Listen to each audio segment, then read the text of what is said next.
Continuation of Fourth Hour, from 8 to 9 p.m. The Eucharistic Supper. Jesus, my life, I kiss your most holy face. I see it bleeding, bruised and swollen. The creatures, O Jesus, come before the holy host, and with their indecent postures and evil discourses, instead of giving you honor, seem to send you slaps and spittle. And you, just like in the Passion, receive them in all peace and patience, and you bear everything.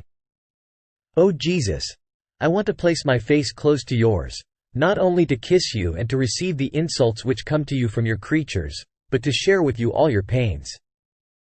With my hands, I intend to caress you, wipe off the spit, and press you tightly to my heart, and of my being, to make many tiny little pieces, placing them before you, like many souls who adore you, and to turn my movements into continuous prostrations, to repair for the dishonors you receive from all creatures.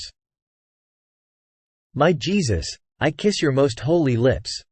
I see that in descending sacramentally into the hearts of your creatures, you are forced to lean on many cutting, impure, evil tongues. Oh, how embittered you remain! You feel as though poisoned by these tongues, and it is even worse when you descend into their hearts. O Jesus, if it were possible, I would want to be in the mouth of each creature, to turn into praises all the offenses you receive from them. My weary good, I kiss your most holy head. I see it tired, exhausted, and all occupied in your crafting of love. Tell me, what do you do? And you, my child, in this host I work from morning to evening, forming chains of love. And as souls come to me, I bind them to my heart. But do you know what they do to me? Many wriggle free by force, shattering my loving chains. And since these chains are linked to my heart, I am tortured and become delirious. Then, in breaking my chains, they render my crafting useless, looking for the chains of creatures. And they do this even in my presence, using me in order to reach their own ends. This grieves me so much as to make me faint and rave. How much compassion I feel for you, O Jesus! Your love is cornered, and in order to relieve you from the offenses you receive from these souls, I ask you to chain my heart with those chains broken by them, in order to give you my return of love in their place. My Jesus, my divine archer, I kiss your breast. The fire you contain in it is such that, in order to give a little vent to your flames and to take a little break from your work, you begin to play with the souls who come to you, shooting arrows of love which come out from your breast toward them. Your game is to form arrows, darts, spears, and when they strike souls, you become festive. But many, O Jesus, reject them, sending you arrows of coldness, darts of lukewarmness, and spears of ingratitude in return. And you remain so afflicted as to cry bitterly. O Jesus, here is my breast, ready to receive not only your arrows destined to me, but also those which the other souls reject. So you will no longer remain defeated in your love game. In this way, I will also repair for the coldness, the lukewarmness and the ingratitude, which you receive from them. O Jesus, I kiss your left hand, and I intend to repair for all the illicit or blameworthy touches, done in your presence, and I pray you always to hold me tightly to your heart. O Jesus, I kiss your right hand, and I intend to repair for all the sacrileges, especially the Masses badly celebrated. How many times, my love, you are forced to descend from heaven into unworthy hands and breasts. And even though you feel nausea for being in those hands, love forces you to stay. Even more, in some of your ministers, you find the ones who renew your passion, because, with their enormous crimes and sacrileges, they renew the deicide. Jesus, I am frightened at this thought. But, alas, just as in the Passion you were in the hands of the Jews, you are in those unworthy hands, like a meek lamb, waiting, again, for your death and also for their conversion. O Jesus, how much you suffer! You would like a loving hand to free you from those bloodthirsty hands. O Jesus, when you are in those hands, I pray you to call me near you, and in order to repair you, I will cover you with the purity of the angels. I will perfume you with your virtues to reduce the nausea you feel in being in those hands, and I will offer you my heart as escape and refuge. While you are in me, I will pray for priests, that they may be your worthy ministers. Amen. O Jesus, I kiss your left foot, and I intend to repair for those who receive you out of habit and without the necessary dispositions. O Jesus, I kiss your right foot, and I intend to repair for those who receive you to offend you. Oh please, when they dare to do this, I pray you to renew the miracle you made to Longinus. Just as you healed him and converted him at the touch of the blood which gushed forth from your heart, pierced by his lance, in the same way, at your sacramental touch, convert the offenses into love, and the offenders into lovers. O Jesus, I kiss your most sweet heart, into which all offenses pour, and I intend to repair for everything, to give you return of love for all, and to share in your pains, always together with you. O celestial archer, if any offense escapes my reparation, I pray you to imprison me in your heart and in your will, so that I may repair for everything. I will pray the sweet Mama to keep me always with her, in order to repair everything, and for everyone. We will kiss you together, and keeping you sheltered, we will drive away from you the waves of bitterness which you receive from creatures. Oh please, O Jesus, remember that I too am a poor sinful soul.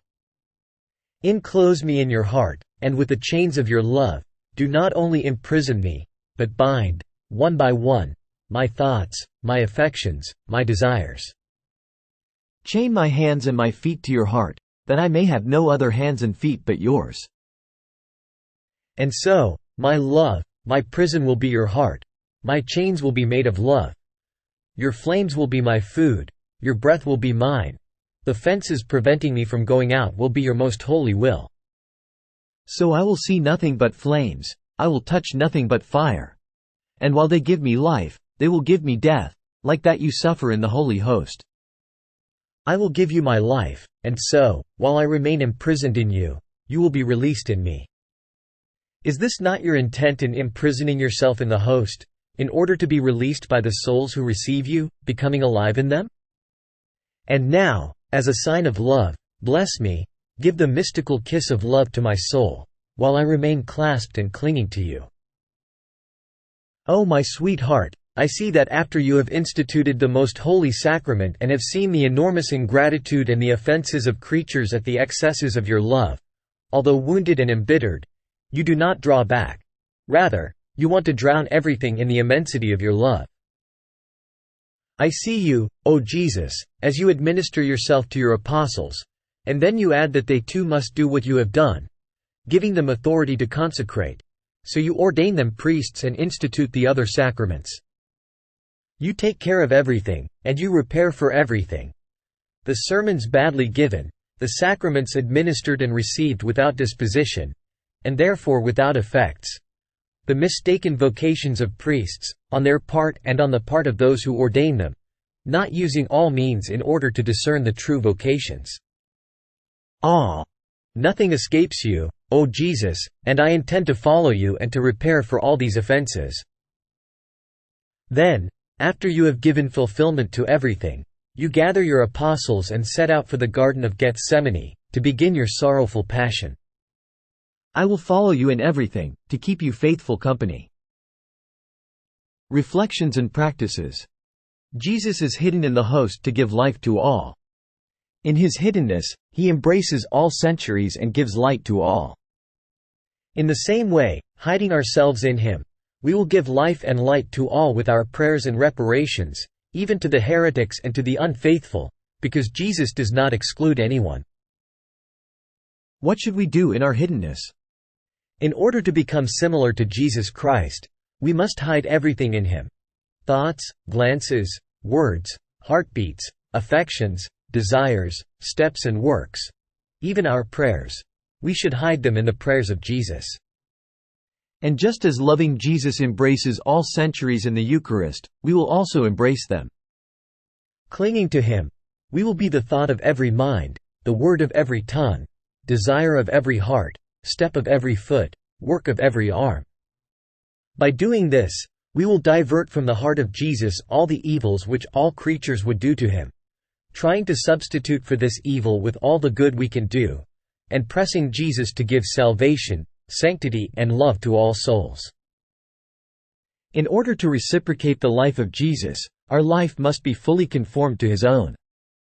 The soul must have the intention of being in all the tabernacles of the world in order to continuously keep him company, and to give him continuous relief and reparation, and with this intention do all the actions of the day.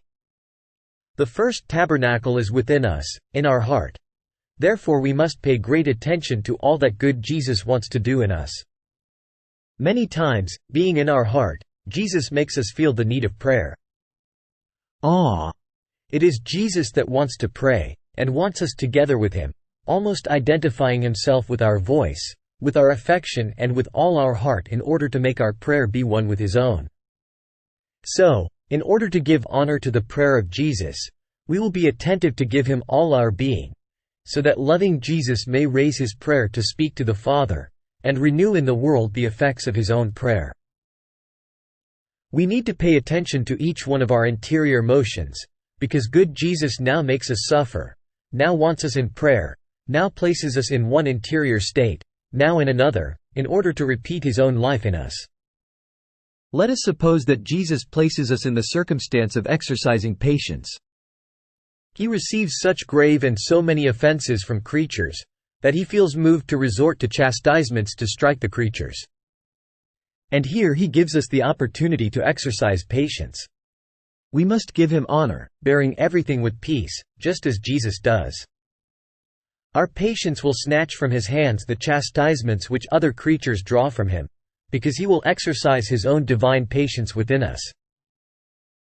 The same with all the other virtues, just as with patience.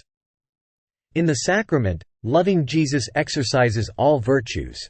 From him we will draw fortitude, docility, patience, tolerance, humility, obedience. Good Jesus gives us his flesh for food, and we will give him our love, will, desires, thoughts and affections for his nourishment.